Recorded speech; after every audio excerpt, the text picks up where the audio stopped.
Hello, here is an Osaka League game played on 2 handicap where black won by resignation. These last few moves, white was a bit careless, so Atari here, then white connects, he's in Atari with everything and boom. But anyway, black was already ahead, so it doesn't matter. The beginning was important, and let's focus a little bit on this opening stage in a handicap 2 game. Because it seems that white tends to be a bit passive, so it's difficult to catch up for the difference. So far, basic Joseki.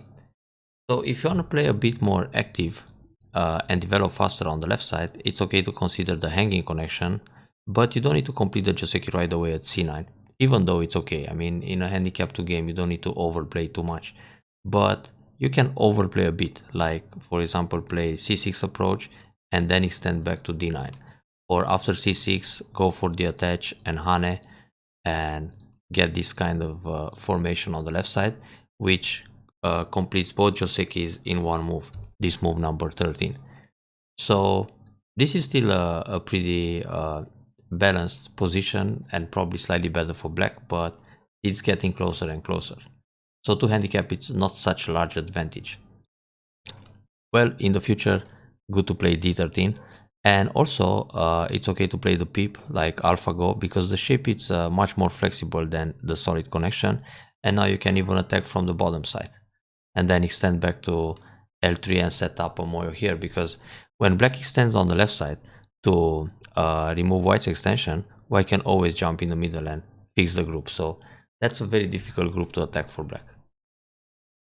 Let's see the actual game. So we have solid connection, then extend.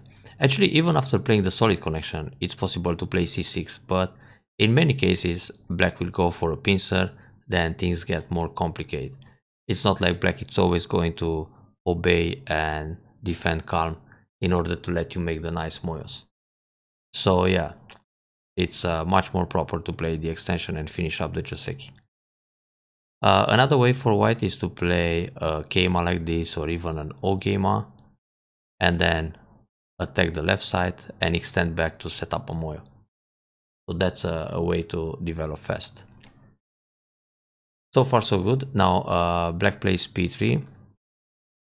This Tsuke, it's also a move that's played a lot in even game, and it's pretty simple for black. I mean, black will go up and then extend 3 space low or high. So now black already has a nice moyo on the bottom. Therefore, it's better to consider q5, q6. So this doesn't strengthen p3 so much. If p3 simply extends m3, there is more space to invade the bottom later. And for now, you can just go to attack the top right. So Kosumi or Keima to keep it simple, but if you want to make things more complicated, you should consider a pincer like m4 or l3. So don't let black get what he wants on the bottom side, or even ignore completely. For example, play f4, f3. Then when black defends here, now you can continue with a pincer at l3. So like this, you're trying to take initiative pretty much all the time, especially in the early stage. So the kick, black goes up, white extends. This is a basic pattern, black extends. And now white invades at g3. Well, there are several invasion points here. You can consider j3 invasion, because when black goes g3, white simply jumps out. Then when black plays a Kosumi Tsuke here, you can bump or descend. And there are some problems at m3 next. Also, this kind of move, if black protects L3, for example, to prevent the follow-up at M3, you get a 2-space jump extension towards the corner, so it's very easy to fix a base on the bottom this way. So a point like J3 has more options to continue. One is to extend to the left, the other one is to extend towards the right or attach. Oops. Sorry. Back to this. You can also attach L3, and it's also easy to jump out in the middle. So you have several options to continue. Now, this kind of move can go to the left, but only about D2 slide. Can also extend to the right, maybe J3 or K2. So when black blocks E3, the only option to go on the right, it's around J3. Because if you play K3, it's very nice for black to block at L3, then the stone at K3 feels a little bit hurt, so white needs to go up, then hane in the head of 2 stones, It's possible, but it feels a little bit painful. So usually you play something like j3, in which case black can play a Kosumitsuke or a block this way, then you gotta jump out in the middle. So your area here is quite restricted and there are not many options to develop fast. So this g3 is probably not the best invasion. Also f3 doesn't look so good because when black pincers h3, h3 is in an excellent relationship with l4. So when white sun, black will block the bottom. And this Joseki feels good for black like this or Keima because black is taking a very nice moyo building up towards the center.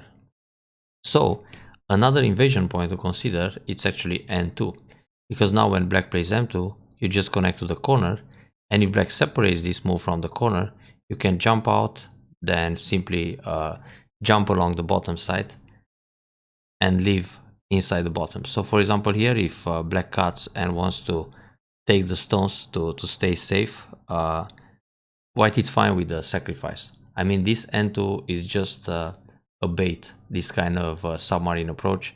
Then you leave and damage the bottom side in a much nicer way. So these are the moves to consider as a bottom invasion. j3 and n2. Also, if you play a move like f3, when black goes h3, you can continue with a double approach on the left side. So this can be played if you really want to sacrifice the bottom, because in the end, okay, black builds all this area, but so it's white on the left side. I mean, that's quite large. The thing about this Joseki on the bottom is that after you play the Joseki, you can always drop down and play an Atari on the outside, and this gives you more forcing moves to grow into the center later. And in the end, the bottom is not that large. White has Han and connect, and if black doesn't play n3, at some point in the end game, white will clamp, then jump out and damage more on the bottom. So that's playable too, but I would still consider this invasion a j3 because of the options to settle the group under much easier. So we have g3, black played j3, but actually for black it's more interesting to play e3, then chase this group a little bit towards the center, and also get c7. So this way black has a much nicer corner, and also the bottom group it's safer. On the outside, I mean, on the other hand, white is just running into the middle. So that's a better way for black to consider an attack on the g3. Now this attack was a little bit risky. It's safer to play the slide because it doesn't strengthen black in the corner so much. Now usually black will play c3 or a bump, but on this bump white will go in the corner this time. Because when black plays a Keima, Hane like this, white can think about the cut. White also has the clamp and then connect under, so black's shape it's quite strange. If black plays here, white jumps out and black still needs to secure the corner somehow to stay alive, and white can also use some forcing moves, then jump again. So this is a very easy way for white to fix the bottom. Now if black cuts instead,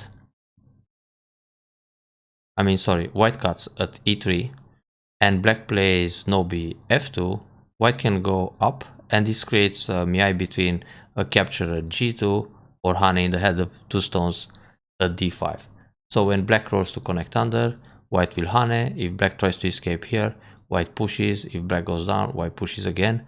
And this is a capture because when black plays here, white has the wedge, and this will be captured right away. If white wants to play fancy here, a throw-in it's an option, and then Atari from the outside. So that would be a disaster for black. Therefore, slide it's interesting. Black can play the block in the corner like this. You can attach j2 as a probe because you're not going to invade around n2 anymore.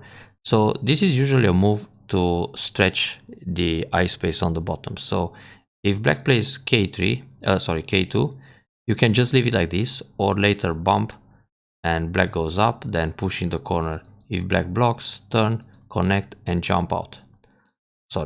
One space jump like this. Now if black captures a stone, this is actually what white wants to happen. White gives up the stone, by playing all these 4C moves, Atari up, Atari down, and then the shape is already strong enough. So instead of pushing in the corner, you can come on a counter attack with this kind of move. So when black comes out, you very naturally defend the bottom group while chasing the black's corner. So black is not going to go for the bait. Therefore, in a crowded space like this, it's always nice to use this attached J2 just to see your opponent's reaction. He can go no B here, but that already gives you a H2 or a push and a block here. So, but these moves you play later. I mean, you don't play right now. But when you need more space for eyes, you're going to use them. Push, block, then hanging connection. So it's enough space to make 2 eyes on the bottom. So what happened in the actual game, we have a Tsuke here, black could play Hane this way, Hane in the corner, white Hane under, interesting idea, and I see why, because probably white is expecting a cut like this, then capture the stone, Atari on the outside, and extend up. So this would be nice for white. But black didn't go for the bait, so black can connect in a solid way, or play Atari here, then connect this way. So white needs to connect underneath and black extends for a base. And black can get a 3 space extension. And here if white captures a stone, that's not a problem because black just took Sente and can play a big point. So that's an easy way for black to follow up. Also connect solid. If white pulls back, then block the corner. White jumps out, extend further. This is another variation for black to keep it simple. This descent, not so great. White goes up, very good. Black turns, now white turns. Instead of pushing from behind, white can always jump out at f5 to be flexible and get into the middle faster. This move is also threatening the clamp at d5. So if black plays a move here or something like this, white is already fine. You still have this kind of forcing moves. That's always white's privilege. Then you have this, and Atari. Or if black connects, you leave the position like this. The group is already alive. So now you can play a big point. Early Sun evasion, attack 1-1 from one side or the other. Everything works well for white here. So turn, it's a bit heavy. But okay, the shape is still okay if you continue with a move like f6 or you approach the left side at c6. You don't want to let black build too much. Black's move on the left side is going to be c8. That looks really nice to enclose territory there. And the bottom group, it's already alive. So, for example, if white plays c6, this is threatening next to go at b5. Now, if black plays away, the next move is b5 threatening the cut. So black has to connect this way or this way, which is painful. Then you surround the group and black is forced to capture a stone to leave in the corner. So that would be the follow-up from c6. Now, if black wants to prevent that, black will probably push along, white will pull back, then take the vital point at b5, or surround this bottom group somehow. But even if black surrounds the bottom group, this b5 is going to be a center move. And now on the bottom, white can still make I shape. So white always has this j2, then the bump, then a Kosumi like this. So the group has enough space to leave even if it's surrounded. Therefore, you don't need to push more from behind. It's better to jump out to be one step ahead of this d6. So when black plays here or here, you don't worry anymore. The group is out and play a big point, or go in the direction where black wants to build. Because if he turns here, for example, this move, it's always your Sente. Then if you Hane, Nobi, it's enough I shape to leave on the bottom. When black plays here, you turn this direction. When black pushes here, you jump out and you don't let the group surround it. But even if it's surrounded, it's going to leave. So push from behind. Black plays an interesting move. It's not necessary. Just Nobi or one space jump. Now on the one space jump, white can wedge, connect, and then black defends c5. And later black can invade c8. But this attach is really not necessary. So now white can Hane and double Hane, very good. Then Atari connect, black goes down. Now before playing this move, white should play Atari c5 to see whether black will connect the two stones or give them up. Now it's a good probe to play Atari here, because if black connects the two stones, then you push down in center at b7. Now black is forced to capture this guy, and instead of playing Atari here, which is fine actually, you can play Hane above or Hane under. So this way you're going to build more on the left side than in the actual game. This Hane, if black plays here, Atari again, and if black plays here, Atari again. So that's a problem for black. Also, this Atari, if black comes out, you can play this kind of net. It's a loose ladder capture because it comes all the way to the bottom like this or like this. So that's an option too. And the cover, it's an option also. If black cuts, you catch these stones. Then when black runs out, you start chasing the group. But the Tesuji is to play c5. Now, if black plays this move, you can catch 2 stones anytime, but you don't need to take them right away. First, you play Atari here, or you go up, and then Atari this way, or Atari under, and later you catch the 2 stones, because now, let's say this black group comes in the middle, so it can be dangerous for the bottom group, but once you take the 2 stones, you can push inside. So if black plays here, that's super dangerous, because now there is Hane, and a Ko in the corner to kill everything. And if black plays this move, you push in the corner first, and you can even capture some more groups here. So you have this move, then throw in, wait, tuck, tuck, tuck, tuck, tuck, tuck. Yeah, throw in, then throw in again, block, Atari from the outside. Black needs to take this. But okay, those 4 stones are just endgame. So this follow-up has to stay in reserve. So anyway, good to remember this combination. Atari to test black's reaction.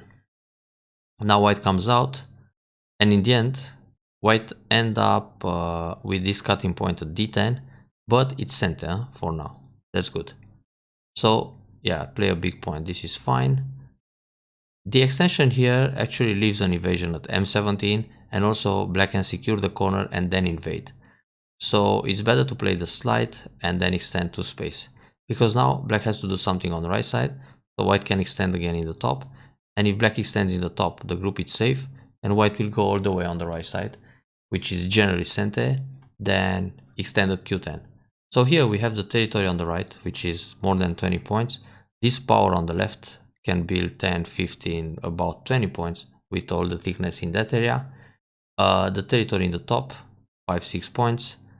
Black has this corner, about 20, this one around 10, this one a bit more than 10, and the bottom group, another 10, 15. So with the potential in the middle, I think it's a very close game, and it's still a very long game, if that happens.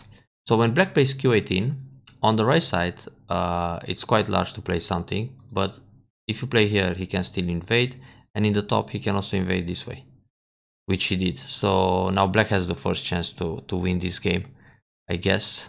Interesting combination and pretty good. Black resisted pretty well with that move. Now if black just plays here, it's a bit different follow-up in the top. But still, wait, that's a better combination this way, and then go up, and now when white plays here, black connects underneath. If white plays this one, Atari and connect. So yeah, for black it works to play q17 as well, but with this move, black is trying to connect underneath and create cutting points, so that was fine. This is all forced. The way for black to go out here, it's Kosumi, because after playing the Kosumi, white can't use the attach under anymore. So when white plays here, jump, Nobi, connect, now white needs to run with this group. Black can cover and put some pressure on the top group. In fact, just push here once, then jump in the middle. So playing this way, all the potential on the left side is going to be reduced by that group that comes from the top. So here it's already a bit tough for white, but black went for a small capture in the top. So white got very thick in the middle this way. That's good to see. Yeah, this is super proper. Maybe here white can overplay a bit. I mean, play Atari, and if black captures, sorry, if black cuts, Atari, and go for this stone. Ouch, is dangerous. No, you better play proper. L15 is the right move. My bad. Peep, okay, jump, defend. Maybe that's a bit small. I mean, it's kind of proper because you don't want black to play r8, but in the meantime, if black jumps again in the center, he's going to expand the box. So it's more interesting to come from L7 because this will reduce the bottom side and also increase the potential in the middle. This is the kind of box you want to build. And if black goes on the right side at R8, this is not such a big deal. You have the cut, then this, and then Atari under and connect. So black doesn't reduce that much. That's an option. And this is an important pivotal point at L7 in the middle, because you're reducing the bottom, and if black plays here, you can play some forcing moves like this, threatening to cut, get inside. Oh, there's a better move. Back, go and connect under. So black is trying to catch one stone. That's really not important. For black, it's important to get into the center like this, or like this, even deeper. So try to build something. For example, if black pushes here, then turns, and then jumps like this, black is going to make this nice box and reduce most of white's potential. So this move is not even a capture, it's more like threatening to catch one stone, but it's slack. So we have this move. Okay, the proper way here for black is to push once, turn. If white comes here, just block. If white plays this one, go on a counter attack. So that kind of helps white to let him go down. This is proper. Here white can pull back, then accept one more point loss, and when black turns, just forget about it and play away. But in fact, it's the same here. Yeah, just play somewhere else. But you can play this, and Keima, because they connect pretty well and make this kind of giant middle. It's more interesting to get ahead than behind. One stone you can lose. Black already played under, so if this happens, for black to capture that stone, it takes 2 moves, and the stone it's only like 3 points. In the end game will be like this, so it's 1, 2, 3, and this point he builds anyway. So taking 3 points like that for black, it's small, because white can play here, Keima, and we're looking at this kind of center. Okay. Here you can Hane. Hane, if black plays a Hane, just cut. So black needs to jump, then push, black needs a bamboo connection, and then peep, black needs to defend like this, then jump again, either in the top or in the center around here. So when black comes inside, you sacrifice a stone and still keep most of the center. So the idea is that you draw the border like this. It's a chance to keep it close, but this is too kind. I mean, black can go inside, and the Hane is nice. I mean, if black plays the Hane and you cut, even if black goes Atari and some Atari here, it's going to be very difficult for this group to survive inside. And then you can kill a big dragon.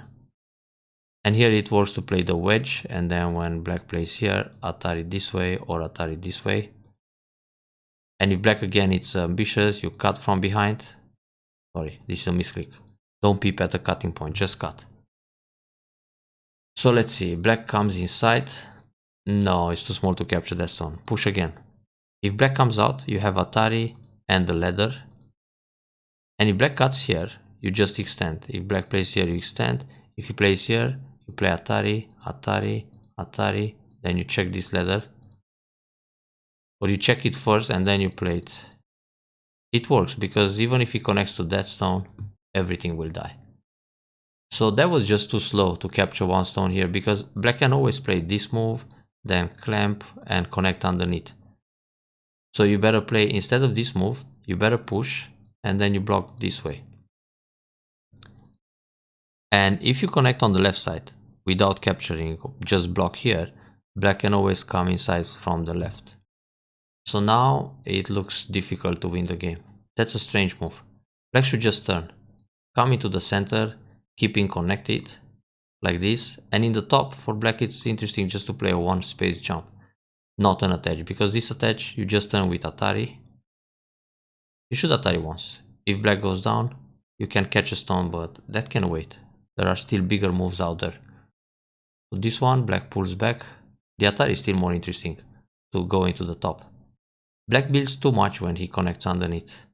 Yeah, this block is good. So turn, jump in the middle, and now the center, it's not as big as it looks. This Atari is still good because if you're afraid of your group in the center, with the Atari, you're going to make ice. And on this Tsuke, should always Hane under, black pulls back, leave the position like this, take another big point. So Atari here. Okay, make some center, this Hane was good. Black should actually just Nobi. Or play a hanging connection, so next he can jump in again. I mean, if white is going to build more in the center, this kind of jump can reduce some points. Then Hane here, you gotta play all this, then reduce from this direction, then from this direction. The center, it's really small. Yeah, white has to resign, unfortunately. So jump. Instead of cut, should play the wedge. Because if black plays Atari, now you cut, black captures, and you Nobi, and you get more profit on the right side. And it's okay to sacrifice that stone in the middle. So here, when you play this move, black will probably pull back, because the capture on the side is bigger. But if you play here, he will take the stone. He's not going to go Nobi and give you the stone on the side, because the damage in the center, it's really not that big. In the end, you gotta connect those stones anyway. Yeah, this is fine.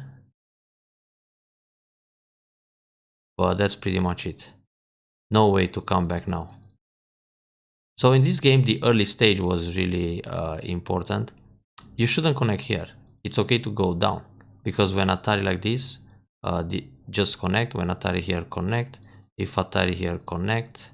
If Atari and Atari again, just go out. So going down will save at least 1 point, because you don't have to play inside anymore. It leaves Cotrets, but you save that point not playing B11, B12, and from this move you can push in the corner, then play here in center to destroy 2 more points. But when you're 20 points behind, it doesn't matter. In close games, it's important to play that kind of end game. And that was it. So in Fuseki, white should play a little better on the left side, lower left corner, after the invasion, and also there was a better way to increase that box in the center. So better luck next time. Let's see revenge soon.